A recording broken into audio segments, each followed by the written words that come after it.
Woo-wee, what's going on YouTube? It's Donnie P all day. It's a customizing blades kind of day. So, you guys know, let's see, which one is this? I can't tell by looking at them which one is the stock version and which one is the one I customized. I can't tell unless I pop them open, and then I can easily tell that this is the one I customized clearly because you can see the belly has been cut out. So after I did this customization, and I love this. I didn't customize this one because I didn't love this one. I love this knife. The only thing that I don't love about these knives is the fact that they're harpoon tips. And I've made that very clear. I'm not a big harpoon tip guy. It works on this blade because it's a really fat blade, right? It's the only reason it really works. But still, even after cutting out the belly, the only thing that gets me is that I'm just not a fan.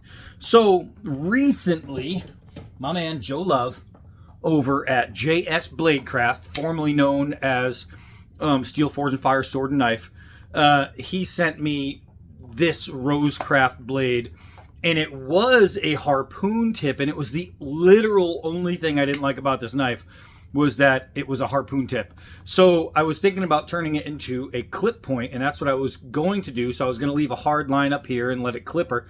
But instead, I ended up going with a trailing point because the designer took this line and he made it perfectly flow into here.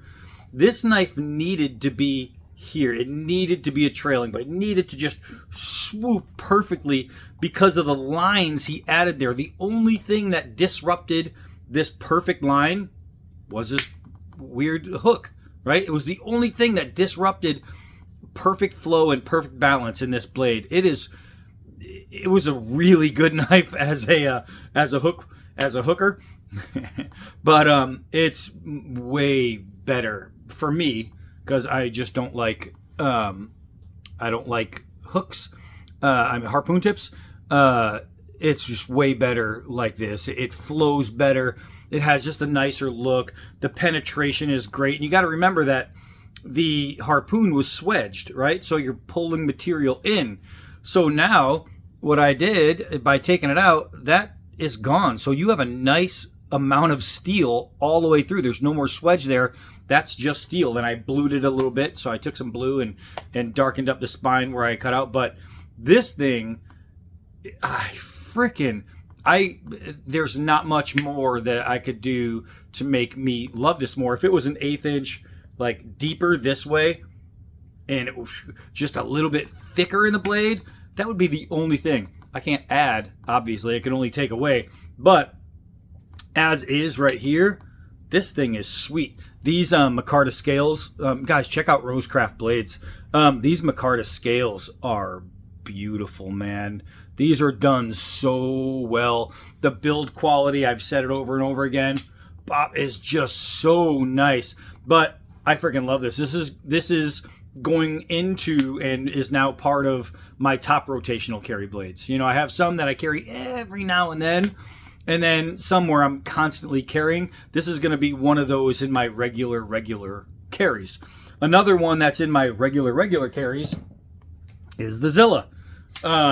So this is the stock Zilla. This is exactly how it came, with, less use. I do use this one just like I use this one.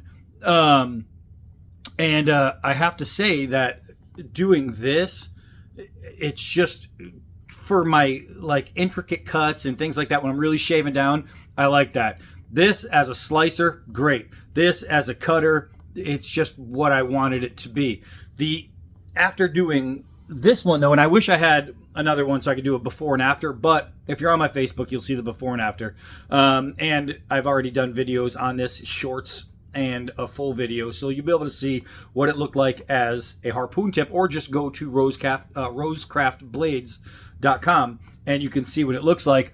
For me, this is just much better, and it really started making me think, well, maybe I should just turn this one into a drop point.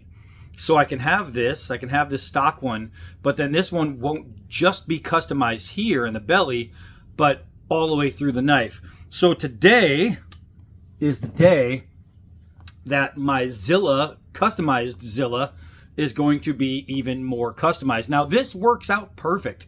It's really good. It sits exactly where it should.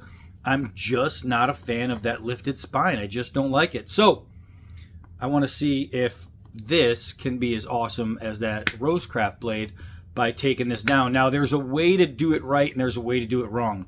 To just hit a grinder, well, I could take a cutting wheel and then burn the hell out of the steel. I could just sit on a grinder, just work it over and over and over again until it's gone. But then you overheat the steel. I could just put it on a belt and until it's gone, and then I overwork the steel. So you don't want to overheat it. So what I need to do is I'm going to take a glass of water with me, and I'm going to constantly do a little bit, dip, do a little bit, dip, do a little bit, dip, do a little bit, dip, and then get onto the belt and a little bit until I have a perfect line, and I don't want to burn it. So I just have to be patient, and I'll show you how I do that. All right, so I have two main tools that I'm using. I have a stone grinder right here. You can see the stones. And I have a belt grinder right here. Now this belt is really fine. This is pretty much what I use to sharpen blades with. You know, so I have this, which is a rough one made for cutting. And I have this, which I have for honing. It is super, super fine. It's a worn out. It was one that was already a fine grit, and it's worn out, and I use it for sharpening knives, and it's awesome. So what I'm going to do is I have my glass of water, boop, and it's right next to my stones, because I got big stones. What I'm going to do is I'm going to start by just hitting this point, the high point on the let me see, on the coarse stone, because there's two stones, right? So let's see if I can get you there with me. So here we go. So this is the coarse stone. So what I want to do is just go a little bit back and forth.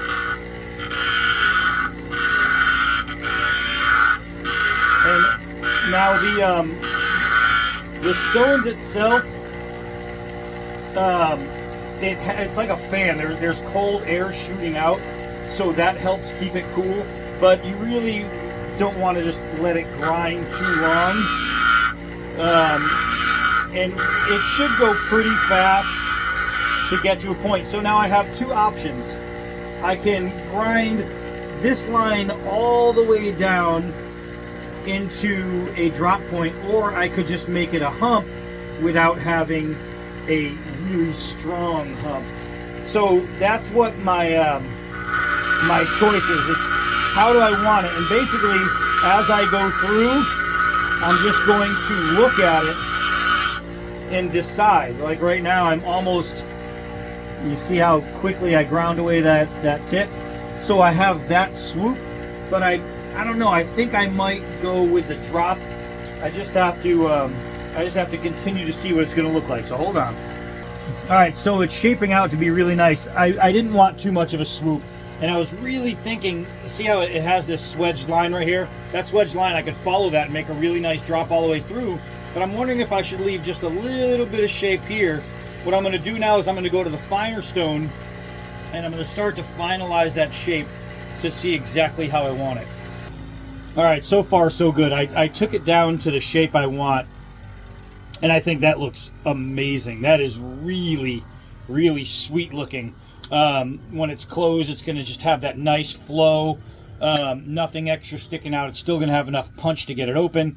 But right here is now I take it to the belt. Let's see if I can get you guys around without breaking anything like me. So now I just take it to the belt, and this is where it's just going to be over and over and over and over, just getting the shape completely down, making the spine flat, making it look good, because right now it's all, you know, it's hard to tell, but it's bounced up from the from that. So it's almost like polishing it from here. It won't have a crazy polish because I'm not going to go insanely fine on the paper. If I wanted to polish it, I can go finer and finer and finer. But I'm not worried about that. It'll have a nice satin spine, so that'll be fine. But there's a couple ways. There's the hump on, man, see, I keep changing, and now I need to fix it. But there's the hump right here, and when you're talking about a radius, it's nice to use that hump, because this being flat, it wants to make a flat line. So to go through here, you really have to be careful following your line, making it flow right. Now to make this, if I wanted a square spine, I would go a little bit lower where there's a steel piece in the back, and that way you can listen to the sound difference. Listen. You see that? What that's going to do is this is going to bend in, and it's going to give me a slight curve on the line. To go here, you hear the difference? Now what that's going to do is give me a straight line. So if I want the spine to be really squared, that's what I'm going to do. If I don't care about a square spine, which I don't on this, then I'll most likely use that.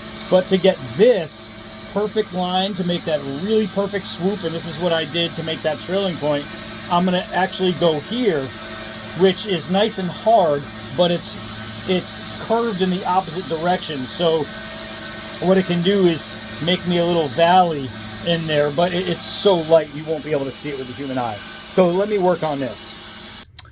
I am the walrus, coo-coo-ca-choo. So check this out. This thing is beautiful. I'm going to bring it upstairs and show you the side-by-sides. But look at this line.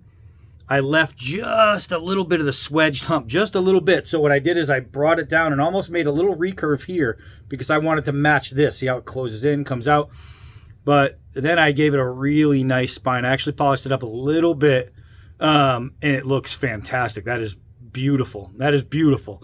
So this guy right here looks amazing. Now I could still do everything I could with the harpoon tip, right? Everything. Now I have a little thumb seat right here without it going up against, but it doesn't matter because, hey, I don't use that, but it's still going to be a nice, fine cutting knife. But look at how pretty that is. Now it's hard to tell because I'm not next to the other one, so let's go bring it next to the other one. All right, I am super happy with the way these turned out. First, I want to show you, let's see, the side-by-side or up and down of how they look closed, right? You can see one has a giant hump, one does not. It's pretty clear to see. Now, don't get me wrong, this knife is still awesome. As much as this knife was awesome with a harpoon tip. It just came down to personal preference. I don't like harpoon tips. So it didn't devalue the knife to have a harpoon tip. I'm just not a fan of the look. But you can see right here the difference in the two knives, right? I mean, that's pretty clear. So now, and with this one, that one, all I did is change the harpoon tip, where this one I changed the entire profile. But now you can really see, I had to clean them both up too. You can really see the difference in these two knives. I mean, that is staggering. That is staggering. It is so nice. I really like the way this came out. To be able to have two knives like this that I can add into my absolute rotation. I have been carrying this one more, I'm not gonna lie, just for the kind of cutting I've been doing with it. But man, I'll tell you, I'll be carrying it even more now. I just think it's beautiful. I think it's beautiful. It came out so well. Even if you're just looking at the top, right? So pretend it still has the belly for those of you who still like the belly. I mean, that's just nice. I love that beautiful spine like that. And you can see where this one gets thinner because of the tapering. This one now stays fat. It's just, man, oh man. So here you go. Boop, there you go. That's pretty awesome. I was thinking about doing it a while ago, and getting the Rosecraft from Joe really made up my mind And you might think, oh, well, what happens when you take away the weight? Does it still pop? Oh, come on, man. It's incredible. It's incredible. This thing is super nice. This is super nice. This is it was a great knife to begin with, but now it's just better. It's just, for me, it's just better. That curve right there is really nice for peeling or shaving wood, doing any kind of whittling or anything like that. It's just a perfect edge for that. And now this, I mean, it's not going to change the way it works for me. I mean, sure, it was a harpoon tip here. If I wanted to pull my finger all the way up to the top, it would have been harder with the harpoon tip. But now, I mean, man, golly. So anyway, that's it for this one. Now I have two knives that I really liked, that I now like really much better. I think they just came out fantastic. Two completely different styles too. I mean, this one goes from a harpoon to a drop. This goes from a harpoon to a trailing. And it's just really nice, man. It's just really nice. So I am very pleased. Anyway, that's how you do it. So if you have a knife yourself that you wanted to change the degree of the spine or the angle of the spine, it's that easy. It's really just that easy. Just be patient.